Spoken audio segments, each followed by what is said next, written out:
우리 오늘 그 오전에 영혼 몸에 대해서 첫 번째 시간을 함께 나눴고요. 오늘 이제 두 번째 시간 함께 나누도록 하겠습니다. 하나님이 사람을 지으실 때 그냥 이렇게 사람 이렇게 지은 게 아니라 세 가지 구성 요소로 하나님께서 지으셨어요. 그래서 영과 혼과 몸으로 지으셨는데 이거를 이 영과 혼과 몸의 기능이 어떻게 기능하는지를 잘 모르면 좀 헷갈리고 신앙생활 하는 데 있어서 자꾸 뭔가 안 된다는 느낌을 자꾸 갖게 돼요. 그런데 그게 왜 그러냐면 뭐가 정말로 안 돼서 그런 게 아니고 하나님께서 사람을 만드신 그런 원리들 또 영적으로 그 하나님께서 우리를 인도하시는 영적인 원리들을 잘 알지 못하기 때문이거든요. 그래서 여러분들이 이번 수련회 기간에 이런 부분들을 잘 배우시고 또 믿음으로 잘 깨우치셔서 여러분들의 삶의 신앙에 정말 아름다운 성장 그리고 변화 또 하나님께 주신 복된 삶을 누리는 그런 삶이 되기를 주님의 이름으로 축복합니다. 그래서 이제 오늘 5번을 볼 건데 5번 우리 영과 혼과 몸의 관계에 대해서 보도록 하겠습니다. 자, 보면 혹시 보이시나요? 이 그림이 좀 흐려서 그런데 보통 영과 혼과 몸을 이렇게 그림으로 표현할 때 여러 가지 종류가 있거든요. 오늘 몇 가지를 좀 볼 거예요. 그 중에 대표적인 거, 우리 성도님들이 가장 많이 받고 알고 있는 그런 내용이에요. 이렇게 큰 원 안에 가운데가 영이고 그 영을 둘러싸고 있는 게 혼이고 그리고 그 혼과 영을 둘러싸고 있는 게 몸인데 이게 어떤 관점에서 본 거냐면 감각적인 관점에서 본 그림입니다. 감각적인 관점에서 영과 혼과 몸의 관계를 이해할 때 이렇게 그래서 영이 어디에 있는 거예요? 가장 중심에 있죠. 그리고 혼은 가운데에 있어요. 그래서 혼에서 일어나는 일들을 우리는 어느 정도 알 수가 있습니다. 영에서 일어나는 일은 잘 모르거든요. 그런데 혼에서 일어나는 일을 우리가 어느 정도 완전히 100% 알지는 못하지만 어느 정도 알아요. 어떻게 알 수 있냐면 이 혼에는 오전에도 여러분들 같이 배웠듯이 인지하는 기능이 있거든요. 그래서 이해하는 기능이 있기 때문에 감각 지식으로 뭔가를 듣고 보고 배우면 그것을 이해하게 되고 그리고 혼에서 뭔가 일어나는 감정적인 그런 느낌적인 게 있어요. 그래서 그걸 느끼기도 하고 그래서 알게 되거든요. 자, 그런데 그래도 가장 바깥쪽에 있는 부분이 몸인데 영혼을 담는 그릇으로 감각적으로 기능을 해요. 이 감각적으로 기능한다는 말이 무조건 나쁜 말이기만 한 건 아니에요. 왜냐하면 감각이라는 것은 오감을 말하는 거거든요. 오감이 뭔지 아시죠? 뭐죠? 시각, 청각, 후각, 미각, 그리고 촉각. 예. 요 5가지 감각을 통해서 얻어진 그런 근데 이거는 사실 몸으로 느끼는 거잖아요. 이 몸이 느끼는 거고 세포가 우리 몸의 기관이 알게 하고 그 알게 한 것들이 우리의 혼에서 이 정보를 가지고 이거는 매운 거, 이거는 부드러운 거, 이거는 큰 소리, 이거는 고소한 냄새, 이거는 신맛, 이렇게 알게 되고 그래서 그거에 따라서 몸이 반응하게끔 우리의 혼이 그것들을 몸에 명령을 해서 몸의 세포들이나 호르몬이나 이런 것들이 이렇게 움직이게 하거든요. 이게 이제 감각적인 관점에서 본 그림이 바로 지금 본 이 영혼 몸에 대한 동그라미 그림이에요.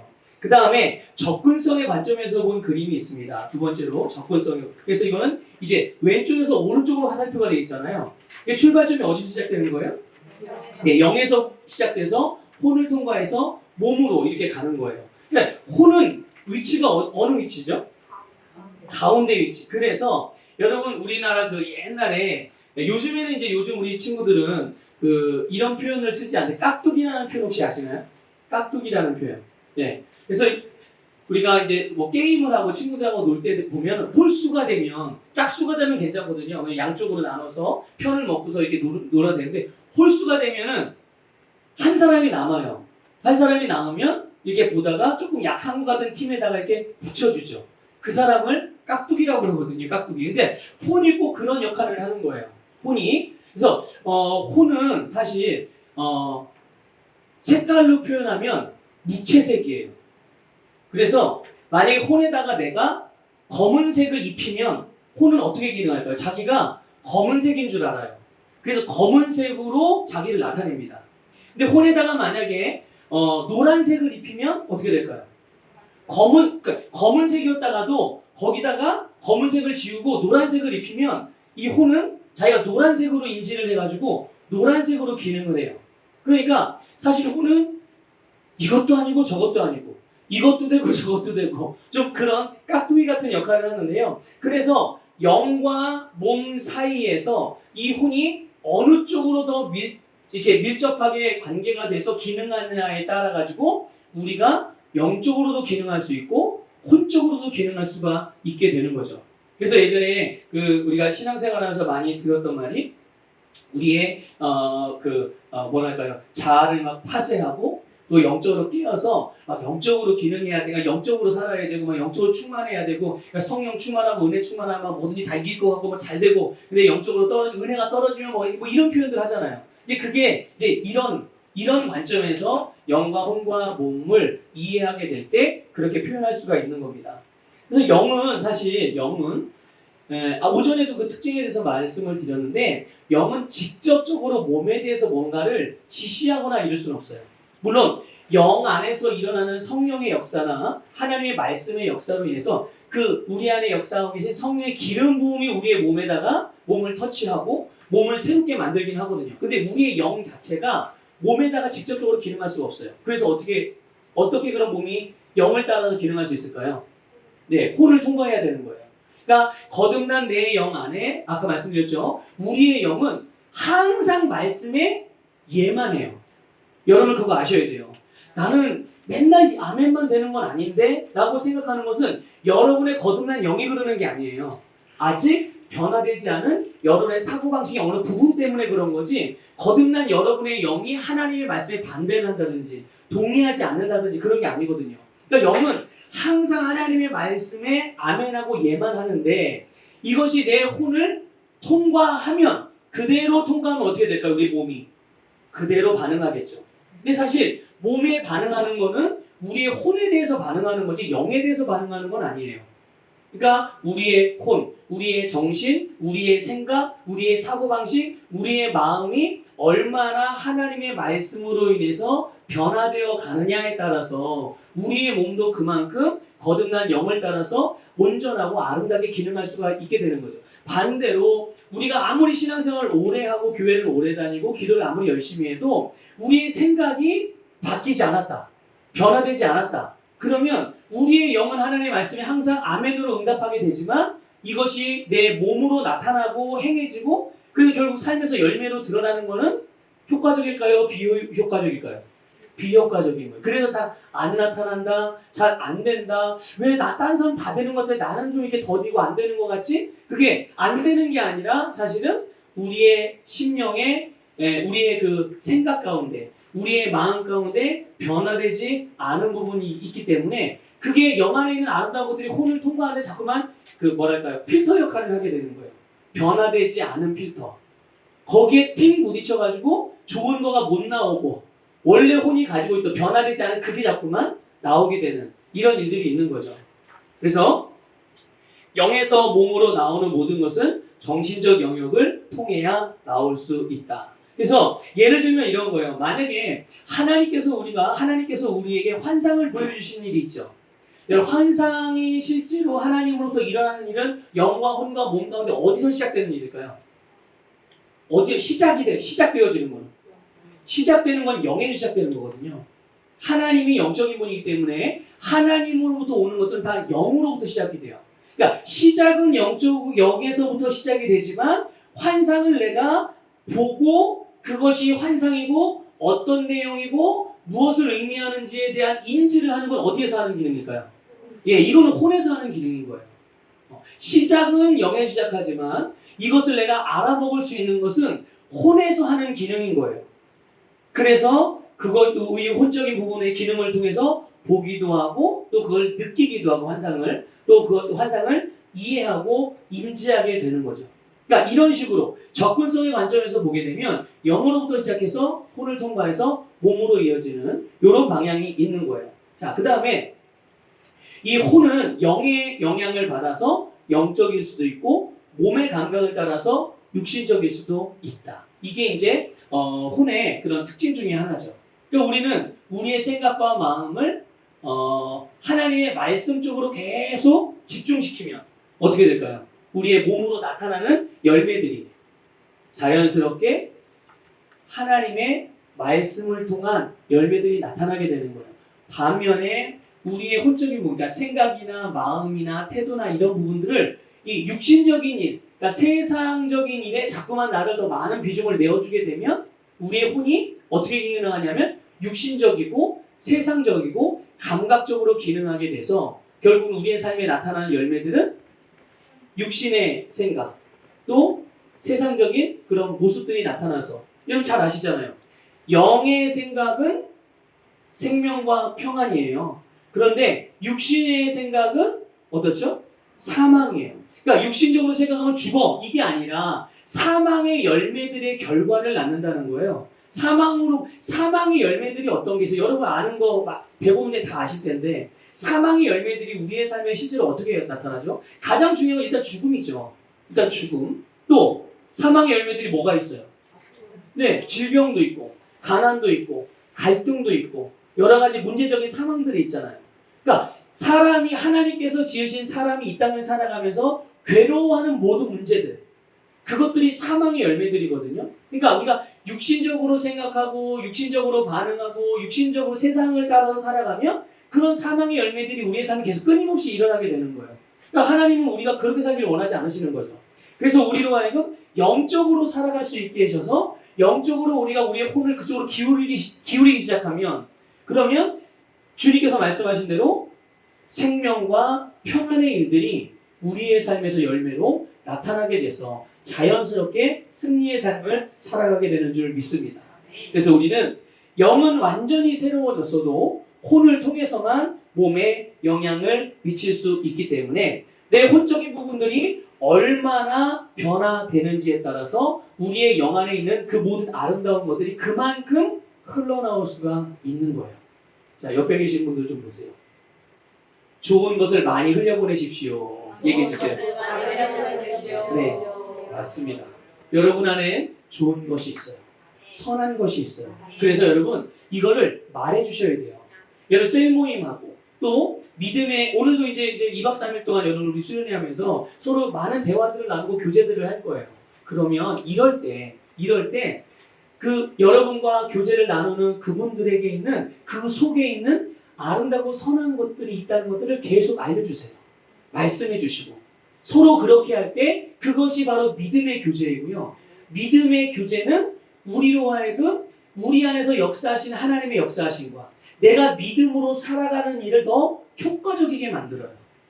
그렇기 때문에 그런 얘기를 들을 때 저도 그게 잘 안 돼요. 근데 이게 뭐냐면 그러니까 칭찬하거나 좋은 이야기를 해주잖아요.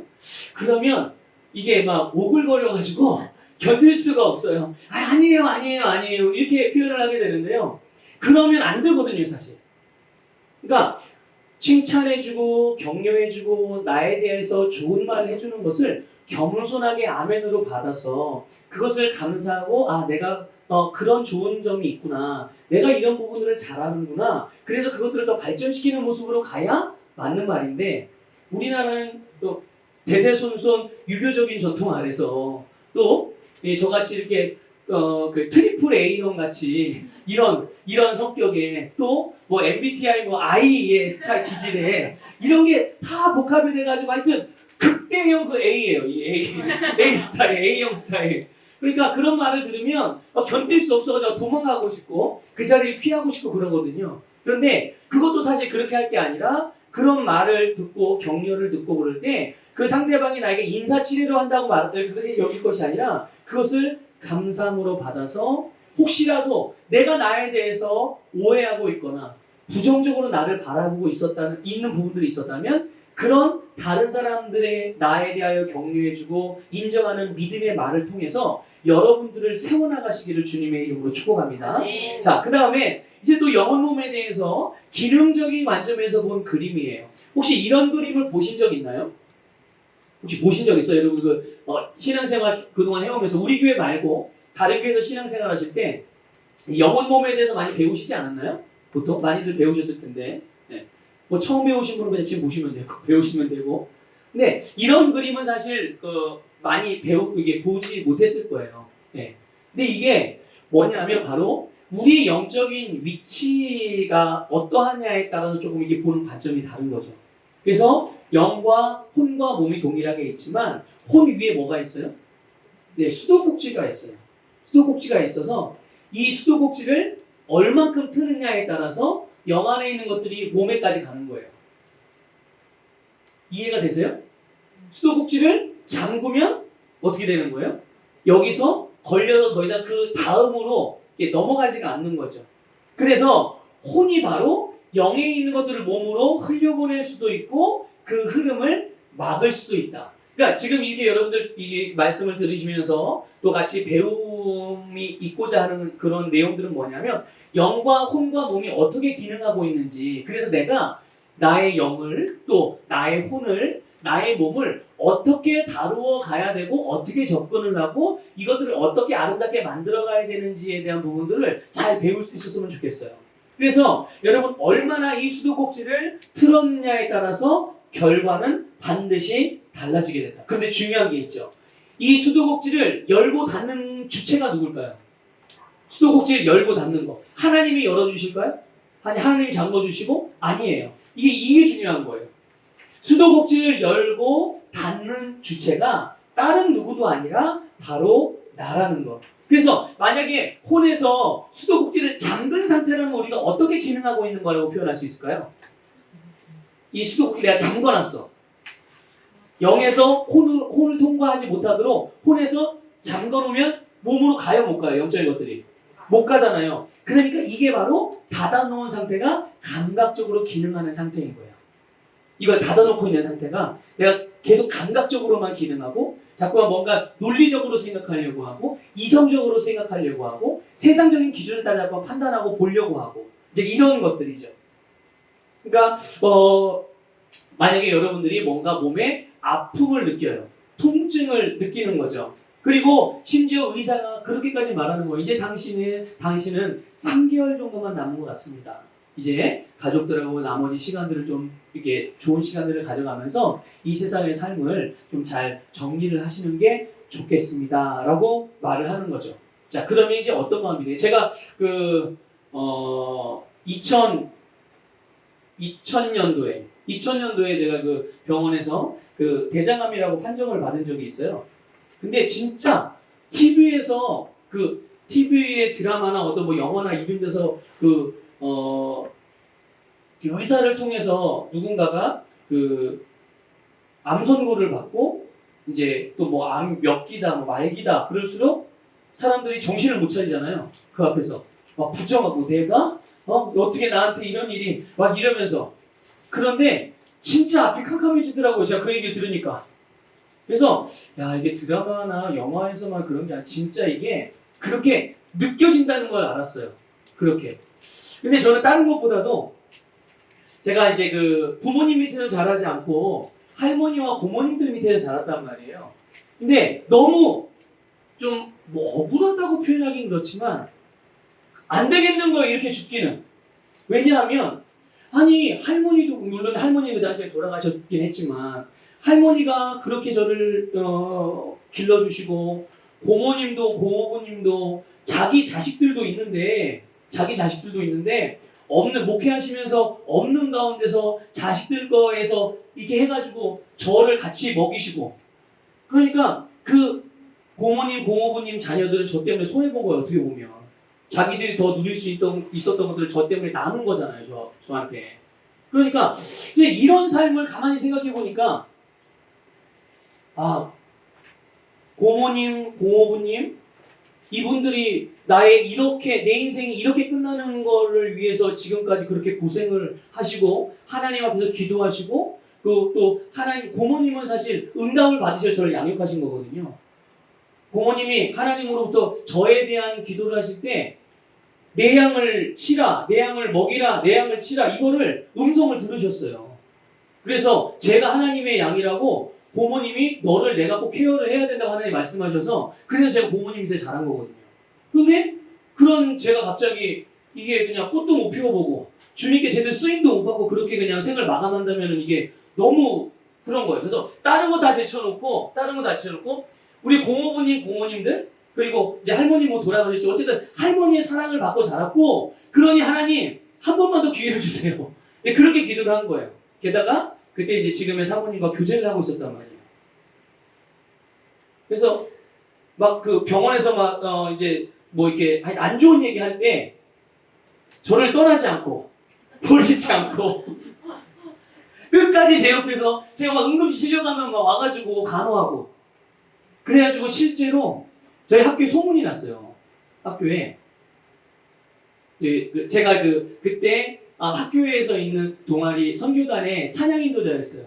그래서 일반 학부 학생들이든 신학부 학생들이든 저희가 그 매 학기 때마다 2박 3일 동안 찬양 인도를 계속 했었어요. 그래서 나는 그 사람들을 몰라도 그 사람 어느 무슨 그 선교단 그 찬양 인도자 이러면 그 얼굴은 다들 알고 있었거든요. 근데 그게 소문이 난 거예요. 학교에. 야, 그 선교단에 찬양 인도하던 그 친구가 하여튼 몹쓸병에 걸려서 저기 한림대병원에 입원했대. 평촌에 있는. 제가 거기 입원했었거든요. 거기 입원했대.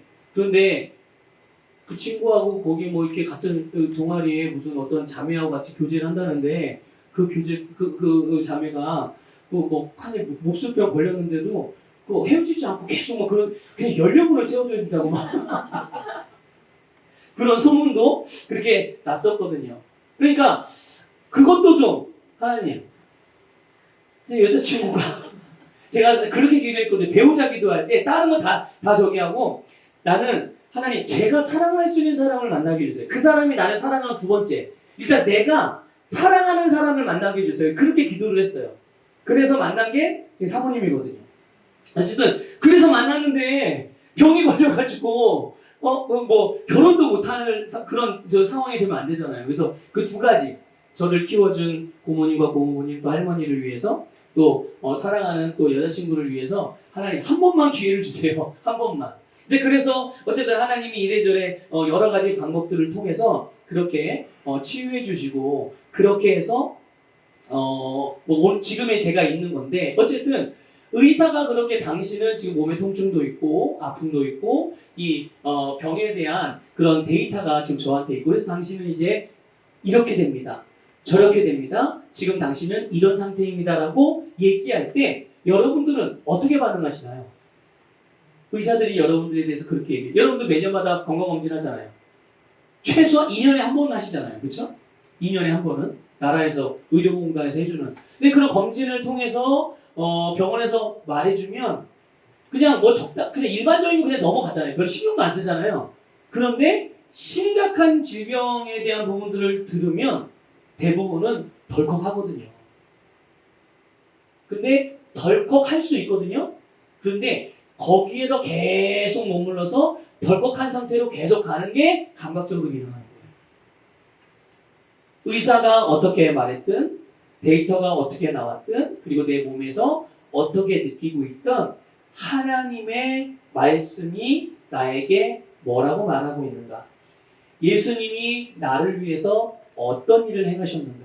그 나라는 거는 예수님이 나를 위해서 일을 행하셨잖아요. 어떠한 일을. 그런데 어떠한 일을 나를 위해서 하셨는지, 그런 나는 거듭난 나이기도 하지만 나의 연약함을 위해서도 주님이 뭘 하신 거예요. 나의 부족함을 위해서도 뭘 하신 거죠. 지금 내가 몸으로 느끼고 있는 통증과 병원에서 의사가 알려준 그런 데이터에 기반한 이런 어떤 질병의 명칭들, 이런 것들을 가진 나를 위해서 예수님이 뭔가를 하신 거거든요. 그거를 우리가 믿음으로 그것들을 보고 그것을 주목하고 그 안에 머물러서 감각적으로 일어나고 있는 것들에 대하여 예수님의 이름을 명하고 믿음으로 그것들을 거절하는 이런 삶의 말씀을 따라 행하는 모습들, 이게 바로 영적으로 기능하는 거예요. 그러니까 보세요. 우리의 영에는 아름다운 것들이 다 있잖아요. 여기 보면 3번에 보면 영에 사랑, 기쁨, 평강이 있어도 우울, 분노, 쓴 감정을 경험할 수도 있는 거예요.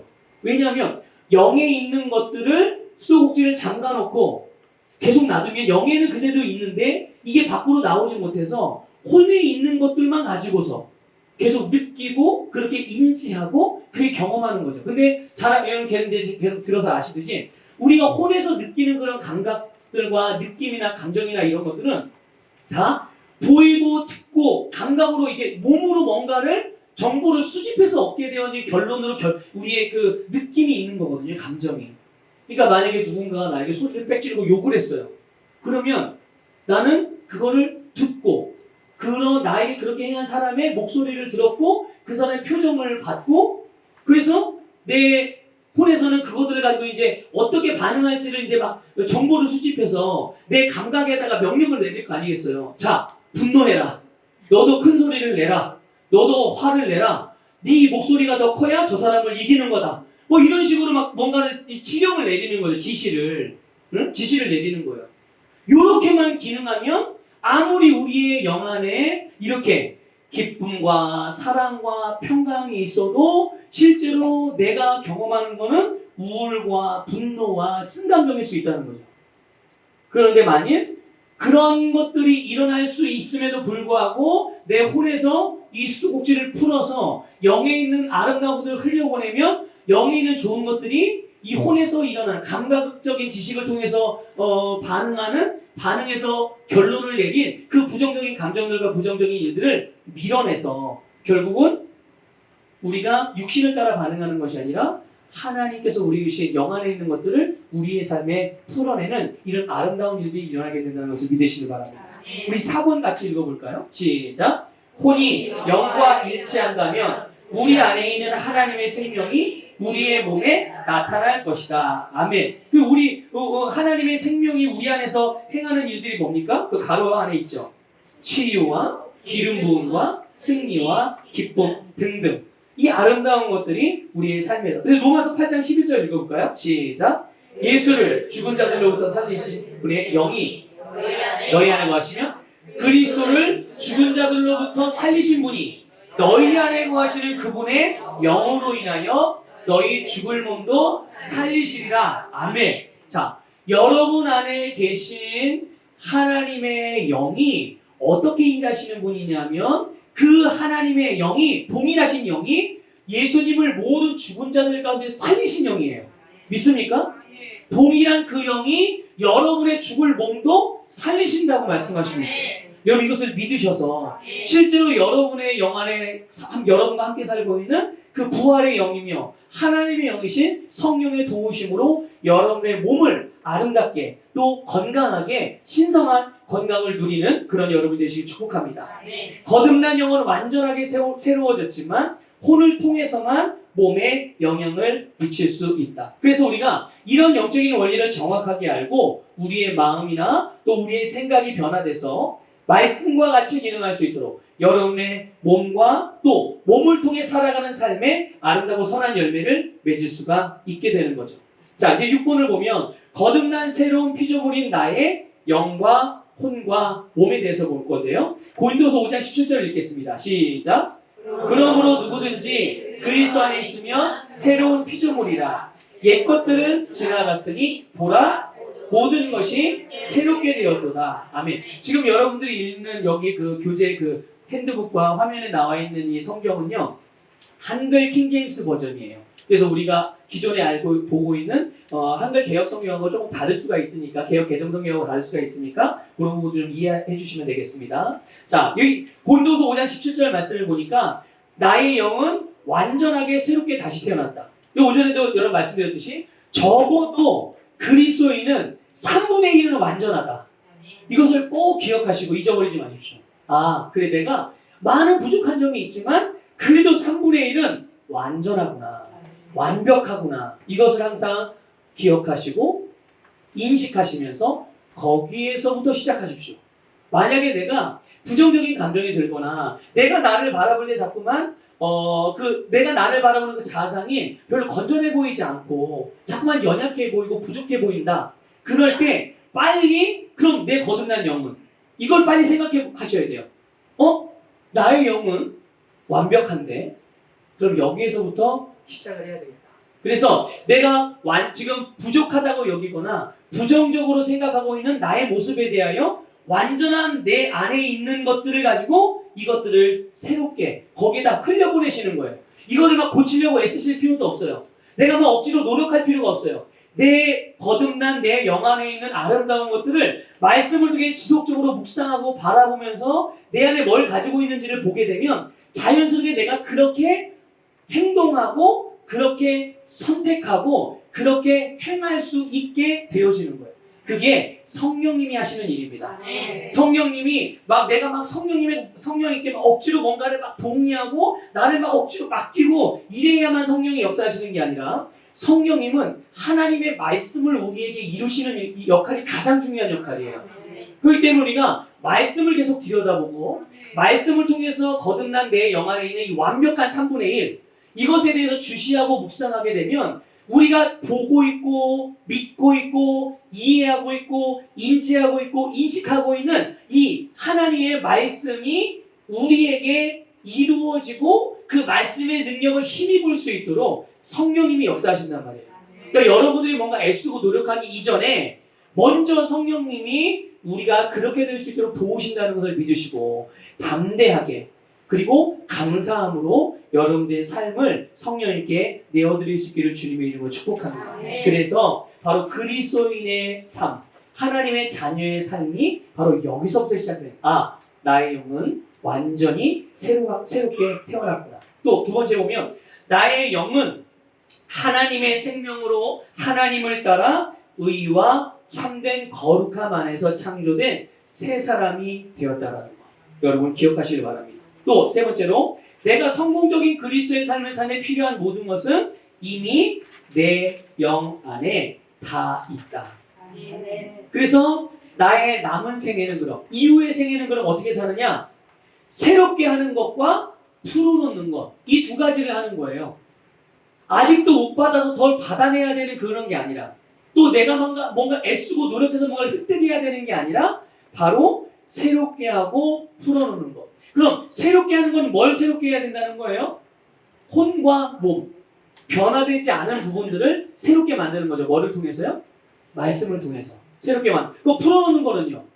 우리의 영 안에 있는 것들을 우리의 혼을 통해서 몸과 우리의 삶으로 풀어놓는 거예요. 이게 이제 우리가 그리스도인으로서 이 땅에서 살아가면서 해야 될 일이라는 거죠. 그러니까 여러분 위에서 본 대로 내가 성공적인 그리스도인으로서 살아가는 삶, 항상 승리하는 삶을 살아가는 데 필요한 모든 것이 우리의 거듭난 영 안에 있기 때문에 우리는 이것들을 풀어놓는 일, 그리고 풀어놓으려고 하는데 뭔가 자꾸만 걸려서 잘 안 돼. 그럼 그때는 뭐가 필요한 거예요?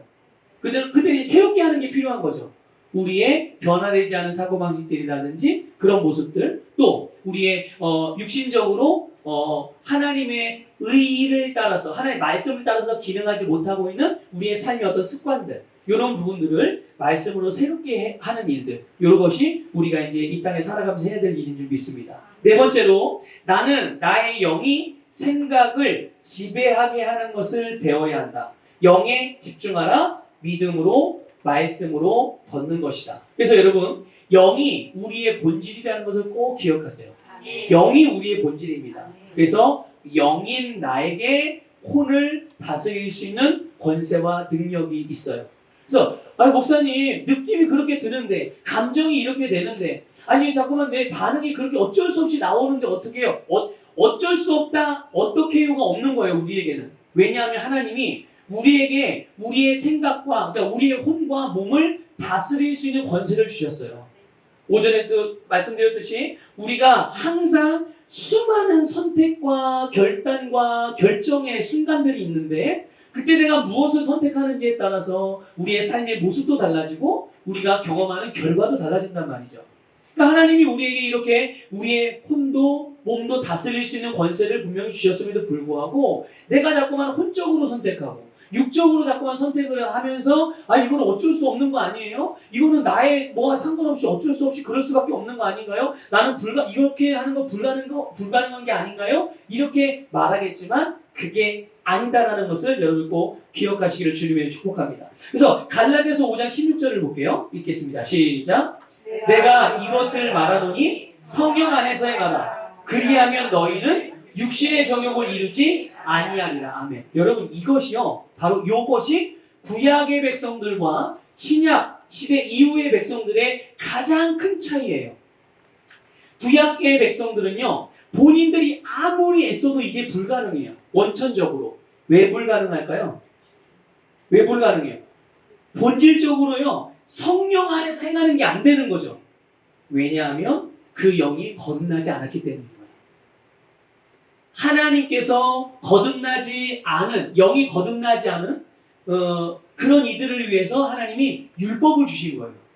율법을 주셔서 그 율법으로 행동을 통제하시는 거죠. 행동을 통제하게 하는 거예요. 그런데 어쨌든 기본적으로 영이 거듭나지 않았기 때문에 성령이 그 안에 거하실 수가 있어요, 없어요? 하나님은 거룩하시고 완전하신 분이잖아요. 그분이 어떻게 더러운 죄인 안에 머물 수 있겠어요? 죄와 함께 하실 수 없어요, 영광스러운 하나님은요. 근데 그분의 영도 또 동일하신 거룩한 하나님이신데 그 영이 어떻게 그 속으로 들어갈 수 있게 죄가 가득한 본성 자체가 죄인데 그래서 구약의 백성들에게는 아무리 선하게 보인다고 하더라도 그 영 안에 성령님이 거하실 수가 없기 때문에 그래서 하나님께서 그들에게 보이는 성전을 짓게 만드신 거예요. 성전을 통해서 하나님께 나아갈 수 있도록. 근데 이제는 어떻게 됐어요? 신약 백성들은 예수 그리스도께서 우리의 죄를 완전히 담당하셔요. 그리고 우리는 매년마다 속죄제를 드리는 게 아니잖아요. 예수님께서 2000년 전에 단번에 영원한 효력이 있는 보혈을 흘려주셨고 그 생명의 역사로 말미암아 이제 그 이후로는 율법을 따라서 제사를 드리면서 하나님을 예배하는 것이 아니라 그래서 속죄를 받는 것이 아니라 이제는 영원한 효력이 있는 예수님의 보혈과 그분의 생명으로 말미암아 우리는 믿기만 하면 영원히 구원을 받고 영원히 거룩하게 살고 영원히 하나님의 자녀로 살고 우리 안에 성령님이 함께 거하시면서 우리와 하나님이 교제하고 우리가 하나님을 언제 어디서든지 예배할 수 있는 이런 놀라운 특권을 주신 줄 믿습니다. 그래서 신약의 백성은 새로운 본성, 의의 본성으로 거듭났기 때문에 우리는 성령 안에서 행할 수가 있다고 성경이 말씀하고 있는 거예요. 그러니까 여러분들의 행동에서 또 여러분 삶을 살아가다 보면 때로는 말씀을 어길 때도 있잖아요. 실수할 때도 있고 정말 성경의 표현대로 죄를 범할 수도 있어요. 하지만 우리가 그럼에도 불구하고 성령 안에서 행할 수 있다고 성경은 말씀해주고 있어요. 그럼에도 불구하고 어떻게 해요? 회개함으로 다시 돌아오는 거죠.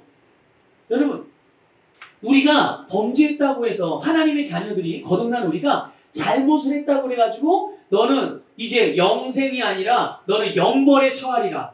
죄를 질 때마다 우리가 지옥을 가야 됩니까? 아니에요. 이제 그렇게 되는 게 아니라고요. 우리는 구원을 받았고 근데 이제 거듭난 사람들이 지옥을 가게 되고 그 거듭남이 무효가 되는 방법이 하나 있어요. 자, 여러분들은 어떻게 구원을 받으셨나요? 어떻게 하나님의 자녀가 되셨어요?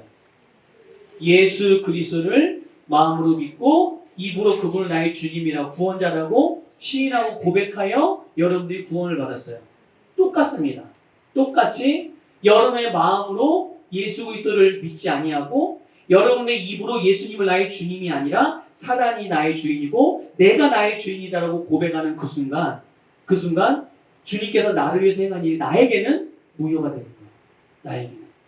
그래서 마지막 때에 이런 일들이 실제로 일어나게 된다. 특히 이제 핍박과 환란이 오게 될 때. 극단적으로 예를 들어볼까요? 여러분 목에다가 이제 최후의 진짜 마지막 때가 주님이 오실 때가 진짜 가까웠을 때 누군가가 여러분의 목에다 칼을 디밀고 너 예수가 너의 주님이야? 너 주님이라고 하면 내가 이걸로 찔러 죽여. 하지만 예수님이 너의 주인이 아니라 이 나라의 왕이 너의 주인이라고 고백하면 너 살려줄게. 이럴 때 나는 그럼에도 불구하고 예수님이 나의 주님입니다라고 말하면 그 사람은 육신은 죽을 수 있죠. 그러나 그의 영혼은 원래 주님으로부터 받은 구원이 계속 유효해서 결국 그가 최후의 승리자가 되는 거예요. 근데 그럴 때 만일 나는 예수님이 나의 주님이 아닙니다라고 부인하고 예수님을 거절하면 이제 그거는 무효화가 되는 거예요. 그러니까 여러분 이단자들이나 또 그런 이들이 바로 그런 일을 하는 거죠. 예수님이 나의 주님이라는 것을 부인하고 자기의 교주가 예수다. 이렇게 되기 때문에 그들이 구원에서 떨어지게 되어지는 이런 일들이 일어나요. 그게 아니면 여러분 어느 누구는 하나님의 자녀들을 하나님이 버리시지 않는다. 이걸 꼭 여러분들 믿으시기를 주님의 이름으로 축복합니다. 그래서 여러분은 항상 언제든지 성령 안에서 거할 수 있어요. 성령 안에서 행할 수 있고요. 여러분들이 그 성령님을 선택하고 믿음을 선택하면 그렇게 살아갈 수 있는 줄 믿습니다. 자, 다섯 번째로 어두움은 빛의 부재일 뿐이다. 빛을 밝히는 방법만이 어두움을 쫓아낸다. 그렇죠? 여러분, 어두움을 어떻게 쫓아내실 거예요, 여러분? 가만히 생각해 보세요. 어두움을 어떻게 쫓아낼 수 있죠? 어두움을 쫓아내는 방법은요, 하나밖에 없어요. 막 분주하게 여기저기 쫓아다니면서 어둠아 물러가라 이런다고 어둠이 떠나가는 게 아니에요. 어둠을 떠나가는 방법은 불을 켜는 거예요. 빛만 비추면 어둠은 자연스럽게 떠나가게 되는 줄 믿습니다. 그래서 주님이 이미 해놓으신 일에 집중하세요. 주님이 여러분을 위해서 해놓으신 일. 그거 어떻게 알아요? 주님이 날 위해서 행하신 일이 뭔지 성경을 통해서 알 수 있는 거죠. 예수님이 우리를 통해서. 그래서 우리는 야, 뭐 좀 해라. 아니면 이런 건 하지 말아라. 이건 하면 안 돼. 이건 해야 돼. 이렇게 말하는 것도 때로는 필요할 수 있죠. 그런데 그게 우선순위가 되는 것이 아니라 주님께서 나에게 이루어 놓으신 그 결과를 바라보는 거죠. 그걸 다른 말로 표현하면 빛이라고 말할 수 있는 거예요. 빛을 바라보는 거예요. 빛 되신 주님을, 우리의 등불 되신 주의 말씀을 바라보게 되고 그것들을 인식하고 말하고 추구하는 거예요. 이거를 다른 말로 인사이드 아웃이라고도 표현해요. 그래서 밖으로부터 우리의 속을 변화시키려고 하는 이들이 많이 있어요. 그러니까 행동을 바꾸면 내 속이 바뀔 줄 알아요. 그런데 그건 절대 불가능한 일이다. 순서가 그럴 수가 없는 거죠. 여러분 생각해 보세요. 물이 위에서 아래로 떨어져요? 아래에서 위로 올라가요? 아래에서 위로 끌어올리는 거는 절대 불가능한 인위적인 방법이 아니고는 자연적인 방법으로는 절대로 불가능한 일이거든요. 마찬가지로 밖의 것들을 통제하고 다루면서 그러면 저절로 이 밖의 것들을 다뤘으니까 속에 있는 것들이 바뀔 수 있다? 불가능한 일이에요. 안의 것이 바뀌면 밖의 거는 변해도 밖의 것이 변한다고 안의 것도 변하지 않는단 말이죠. 이 원리를 여러분 잘 아셔야 돼요. 그래서 우리가 이미 주님이 해놓으신 일에 집중하라는 거는 거듭난 여러분 영을 주목하라는 거예요. 거기에서 시작하라는 거예요. 거기서부터 여러분의 혼에, 거기서부터 여러분의 감정에, 거기서부터 여러분의 느낌에, 거기서부터 여러분의 어떤 이해하는 부분, 거기서부터의 삶의 기준, 거기에서부터 여러분의 육신에 일어나는 일들, 이런 것들을 그래서 여러분의 심령으로부터 계속 바깥쪽으로 흘려보내는 일에 집중하시길 축복합니다. 자, 7번째로 나는 이미 필요한 모든 것을 가지고 있다. 그러니까 어떻게 하면 돼요? 풀어놓는 거예요. 얻으려고 하는 과정이 아니라 생각을 새롭게 해서 내가 이미 받았다는 것을 풀어놓는 게 좋은 거죠. 8번째로 생각을 새롭게 하고 내 안에 있는 것을 인식하고 실제를 경험하라. 우리 빌레몬서 1장 6절 읽겠습니다. 시작. 이는 너의 믿음의 교제가 그리스도 예수 안에서 내 안에 있는 모든 선한 것을 인식함으로 인하여 효과가 있게 하려 함이라. 아멘. 그래서 여러분 그리스도께서 하시는 일에 초점을 맞추세요. 여러분 자신에 대해서. 주님이 나를 위해서 행하신 일. 그리고 주님이 내 거듭난 영 안에서 이루어 놓으신 일들. 근데 이게 나에 대해서만이 아닙니다. 나에 대해서만이. 여러분 옆에 계신 분들, 여러분의 사랑하는 가족들 가운데 예수 믿고 함께 믿음으로 하나 된 가족들이 있잖아요. 물론 가족들 가운데는 아직 거듭나지 않은 이들도 있어요. 근데 거듭나지 않은 일들에 대해서는 이게 좀 어렵죠. 이렇게 그 안에서 들여다볼 수 있는 게 없죠. 하지만 그런데 중요한 건 이거예요. 예수님은 아직 거듭나지 않은 나의 가족들 중에 누구를 위해서 나를 위해서와 똑같이 그를 위해서도 속량을 이루셨다는 거죠. 다만 그가 아직 예수님을 영접하지 않았기 때문에 거듭나지 않은 거죠. 그러니까 예수님은 그를 위해서 여전히 속량의 사역을 이뤄놓으신 거예요. 그러니까 하나님 저를 어떻게 해주세요? 저를 속량해 주세요. 이렇게 기도하는 것도 뭐 의미가 있을 수 있지만 더 중요한 것은 그가 예수님을 믿을 수 있도록 눈과 귀와 마음에 닫혀진 부분들을 열어달라고 중보하시고 그것들을 가로막고 묶고 있는 어둠의 세력들을 떠나가도록 대적하고 이게 필요한 거죠. 그러니까 여러분 나에 대해서도 예수님이 나를 위해서 행하신 일들이 있지만 여러분 옆에 있는 믿음의 식구들과 여러분의 가족들과 또 여러분 주변의 이웃들 살아가는 이웃들 가운데 믿음의 사람들이 있잖아요.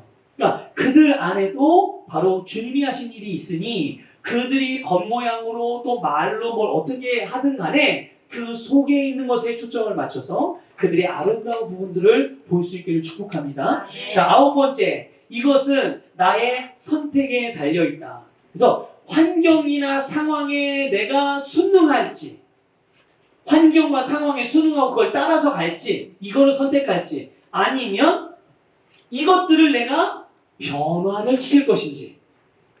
그러니까 환경과 상황 지금 벌어지고 있는 이런 일들 가운데 내가 그냥 따라가서 그냥 따라갈지, 아니면 이거는 하나님께서 나에게 주신 이런 삶과 다른 모양인데 그럼 난 이거 변화시킬래, 이 상황 바꿀래, 이렇게 선택할지.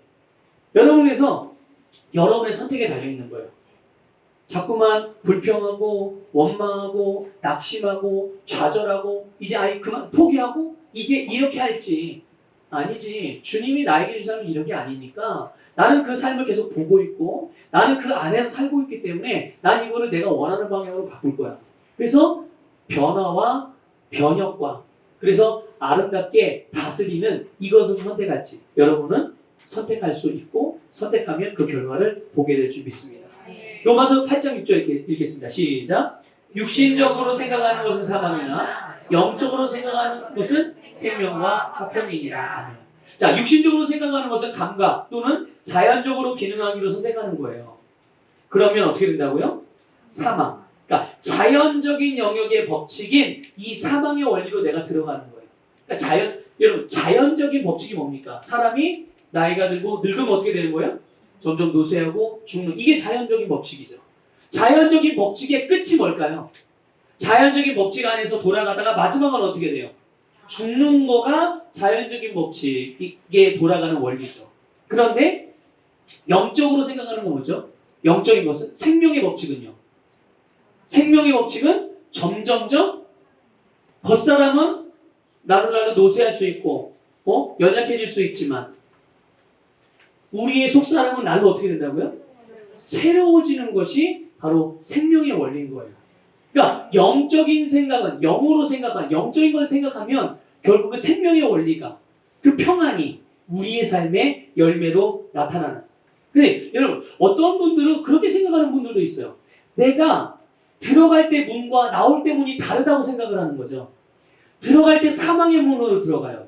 그럼 나올 때 무슨 문으로 나올까요? 들어갈 때 사망의 문으로 들어갔어요. 나올 때는 무슨 문으로 나오겠어요?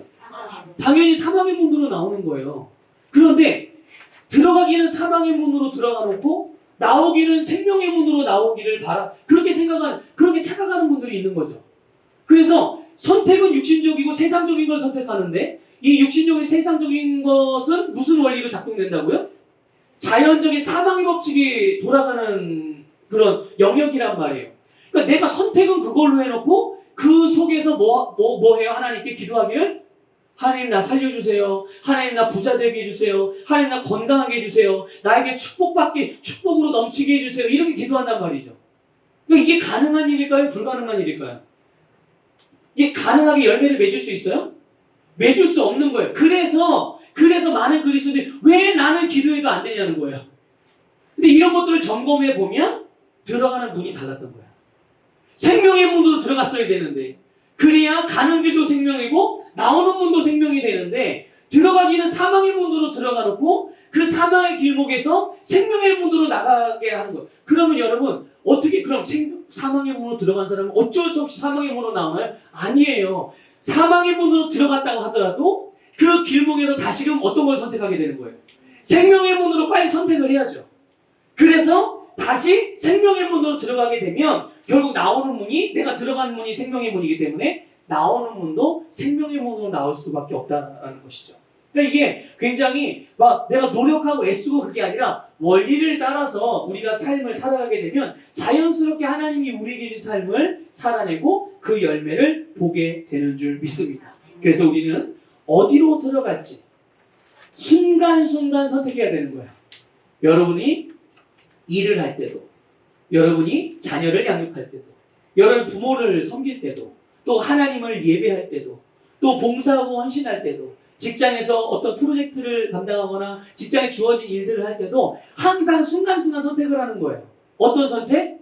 내가 사망의 문으로 들어갈지, 생명의 문으로 들어갈지, 내가 영적으로 생각할지, 영으로 생각할지, 아니면 육과 감각으로 생각할지, 내가 영적인 생명의 영역으로 들어갈지, 자연적인 원리 안에 사망의 영역으로 들어갈지, 항상 여러분들 믿음으로 선택해서 여러분의 삶의 생명의 역사가 풍성하게 일어나게 되기를 주님의 이름으로 축복합니다. 자, 10번을 보게 되면 그래서 생각을 새롭게 함으로 변화를 받으라. 그래서 새롭게 되지 않은 나의 생각이 실제가 나타나는 것들을 방해하게 되니까 여러분 이것을 꼭 기억하셔야 돼요. 그래서 영적인 거울을 들여다보지 않고 물리적인 영역만 보고 있기 때문에 우리 안에 주어진 그 실제가 우리의 삶에서 나타나지 않게 되는 거죠. 또 쓴 감정을 갖고 상처를 받고 또는 병들고 패배하는 존재, 여러분이 이런 존재입니까? 그러십니까? 아니란 말이에요. 근데 이런 일들이 일어날 수 있죠. 뭐 때문에요? 우리의 혼적인 부분이나 그러니까 생각이나 우리의 몸의 어떤 습관들이 몸으로 하는 어떤 습관적으로 하는 일들이 아직 변화되지 않은 부분들 때문에 우리가 쓴 감정을 갖게 될 수도 있고 상처를 받게 될 수도 있고 병들고 마치 패배당한 것 같은 그런 어떤 생각이나 느낌이 들 수가 있지만 우리의 존재 자체가 그런 존재가 아니라는 걸 아셔야 돼요. 최소한 3분의 1은 완전하다. 이걸 꼭 명심하시길 바랍니다. 우리는 사랑하고 치유받고 건강하며 승리하는 사람으로 변화하는 방법은 바로 생각을 새롭게 하는.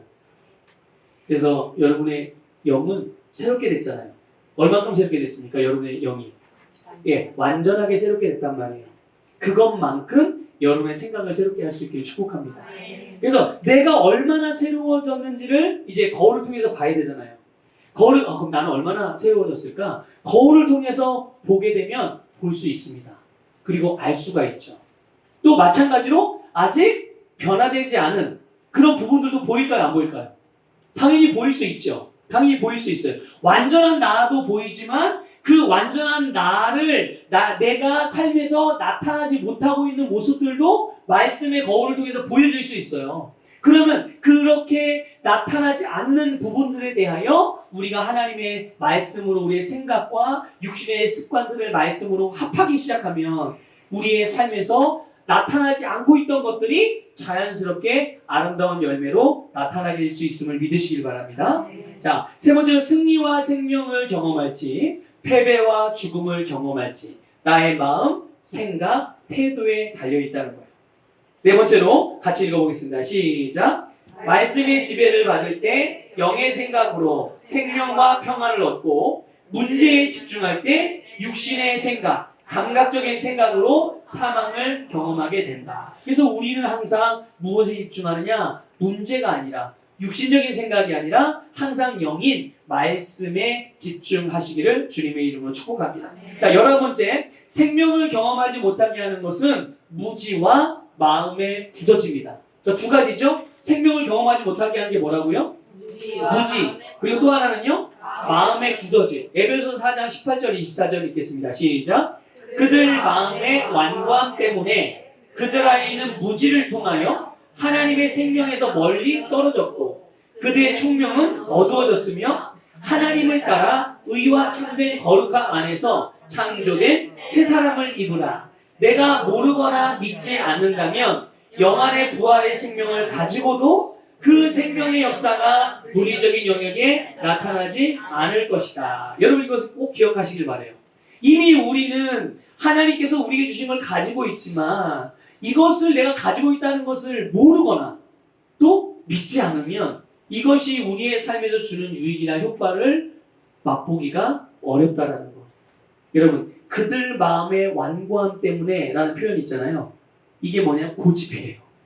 이게 고집이라고 말하는 겁니다. 그러니까 계속 자꾸만 감각적으로만 기능하려고 하고 계속 그 방식을 고수하는 그런 상태가 계속 고집을 부리고 있는. 이거 조금 속된 말을 표현하면 똥고집을 부리는 거죠. 계속 고집을 부려서 아니야 나는 그래도 계속 이것을 고수할 거야. 아니 그거 고수하는 거 좋다 이거죠. 그렇게 고수하는 그것을 통해서 당신의 삶이 새롭게 되고 있습니까? 당신의 삶이 다스림과 승리를 경험하고 있습니까? 그것을 통해서 하나님께 영광 돌리고 있습니까? 라고 물어보면 답은 금방 나와요. 이게 내가 고집을 부리고 있는 거구나. 아니 내가 지금 새로운 피조물로 바르게 기능하고 있는 거구나. 그냥 답은 누가 알려주지 않아도 본인이 금방 답을 결론을 낼 수가 있거든요.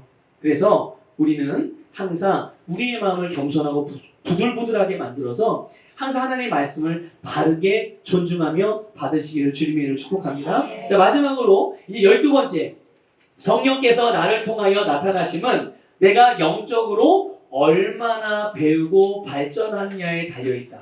여러분 이것을 꼭 기억하셔야 해요. 그러니까 우리는 성령의 역사하심을 대단하게 막 이렇게 역사할 것을 기대하고 그렇게 기도하잖아요. 막 성령께서 막 나에게 막 진짜 막 사도 바울에게 막 우리가 성경에서 보듯이 또 예수님의 역사하듯이 물론 그렇게도 역사하실 수 있거든요. 그런데 성령님이 하나 제한받으시는 게 있어요. 그게 뭐냐면 우리 자신이에요. 성령님은 아주 인격적이신 분이거든요. 그러니까 마귀하고는 완전 정반대죠. 마귀는 내가 원치 않아도 막 뚫고 들어와요. 도둑놈이니까. 도둑놈이 주인의 허락받고 들어오나요? 그렇지 않거든요. 주인이 원치 않아도 뚫고 들어온 놈이 도둑놈. 근데 성령님은 그렇지 않아요. 성령님은 우리를 존중하시는 아주 완벽한 인격적이신 분이세요. 그래서 내가 원하지 않으면 더 이상 다가오지 않으세요. 내가 원하지 않으면 더 이상 일하지 않고 기다리세요. 언제까지 기다리실까요? 내가 원할 때까지. 내가 내어드리는 만큼 역사하신단 말이죠. 이걸 다른 말로 표현하면 여러분 우리 이제 지성이에게 혹시 과도를 우리 엄마 어디 갔어 엄마 지성이에게 집사님이 쓰는 과도를 맡기신 적 있어요? 절대 없죠. 왜 안 맡겨요? 위험하니까. 다룰 수 있는 능력이 없어요. 그런데 보세요. 지성이에게 과도는 유익할 수 있어요 없어요? 유익할 수도 있죠. 그걸 잘 본인이 사용만 하기만 하면 자기가 먹고 싶은 과일 마음대로 깎아서 먹을 수 있어요. 엄마한테 깎아달라고 그러지 않아도. 그런데 지금의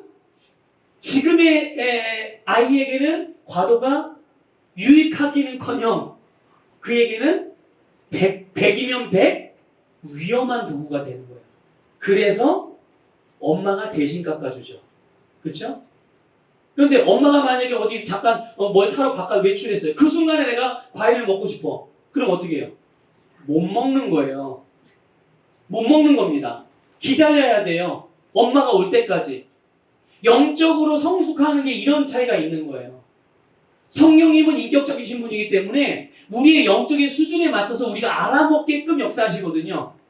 성령님이 역사하셔도 내가 모르면 어떻게 해요? 의미가 없는 거예요. 성령님은 내 수준에 맞춰서 내가 이해하는 만큼. 그러니까 보세요. 우리 각자가 다 영적인 수준이 다르잖아요.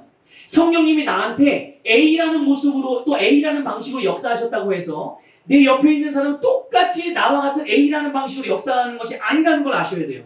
아시겠죠? 그러니까 내가 경험한 성령의 역사가 똑같이 B라는 사람에게도 그런 방식으로 역사하지 않을 수도 있다는 것을 꼭 염두에 두셔야 돼요.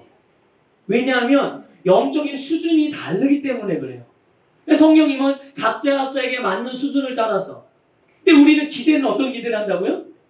대단하게 역사하시길 기대하시지만 실제로 우리가 경험하는 그 성령님의 역사하심은 우리가 기대하는 것만큼이 아니라 내 수준만큼 경험할 수밖에 없는 거예요. 그러니까 내가 성장하지 않으면 우리가 기대하는 그 수준에서 일어나는 성령의 역사하심은 우리가 성장할 때까지는 경험하기가 어려운 거예요. 어려운 거. 그래서 우리 어떻게 해야 돼요? 네, 빨리빨리 영적으로 성장해야 돼요. 빨리빨리. 그러니까 말씀을 하나님이 주신 대로 족족 받아들이고 아멘으로 받고 그 말씀을 계속 삶으로 살아냄을 통해서 계속 한 걸음 한 걸음 한 걸음 한 걸음 한 계단 한 계단 한 계단 오르고 전진하는 일들이 멈추지 않고 계속 일어나야 될 줄 믿습니다. 그래서 여러분 다시 한번 이제 정리를 해서 말씀드리면 이제 영혼 몸에 대해서 마무리 정리를 하는 거예요. 영적인 영역은 여러분 예수 그리스도를 믿고 거듭남으로 우리는 완벽해졌다는 거. 이제 우리는 말씀으로 혼을 다루면서 계속 생각, 마음의 변화를 일으켜서 우리의 영과 혼이 하나 되어서 여러분의 몸을 다스리는 여러분의 삶을 다스리는 삶을 살아가시기를 축복합니다.